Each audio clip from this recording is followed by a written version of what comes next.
Muna mato wa mama munoinda kudenga. Muna mato wa mama munondichengeta. Mama pavanofuga mavachida na zitarangu mwari vanonzwa. Muna mato wa vanokumbira pamusoro pangu.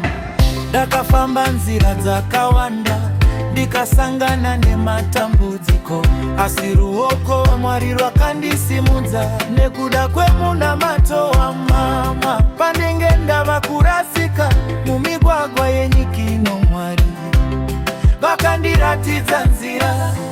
Nekuda kwemuna mato wa mama, mama musandirega kuramba muchinamatira.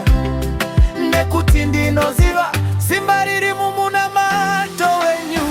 Muna mato wa mama ndiwo nyovo yangu. Muna mato wa mama ndiwo simba rangu. Kana ndichidonya unondisimudza.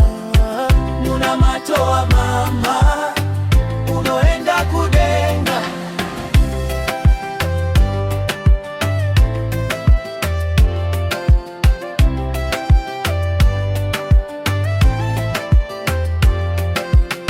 Andaichema ndiri ndega pasina munhu anondinzwa.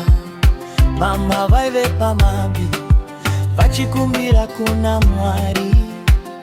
Pandaive ndakakomberedzwa nemiedzo nematambudziko, ngirozi dzaMwari dzakandichengeta. Nekuda kwemuna mato wa mama, misodzi yenyu mama haisi kudururwa pasina. Mwari vanoverenga yose vanopindura minama. Muna mato wa mama ndiwo nyovo yangu. Muna mato wa mama ndiwo simba rangu. Kana ndichidonya unondisimudza. Muna mato wa mama unoenda kudenga.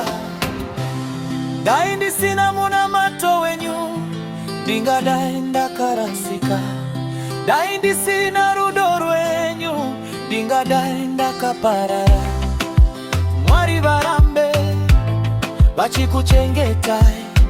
Makore enyu ravadzerwe kuti murambe muchiona zvakanaka zvandichaita. Fina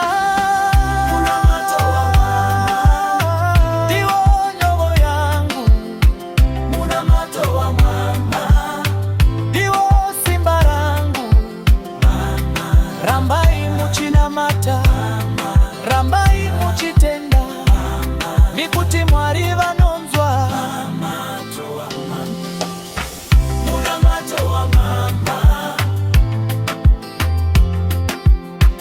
unoenda kudenga. Muna mato wa mama unondichengeta.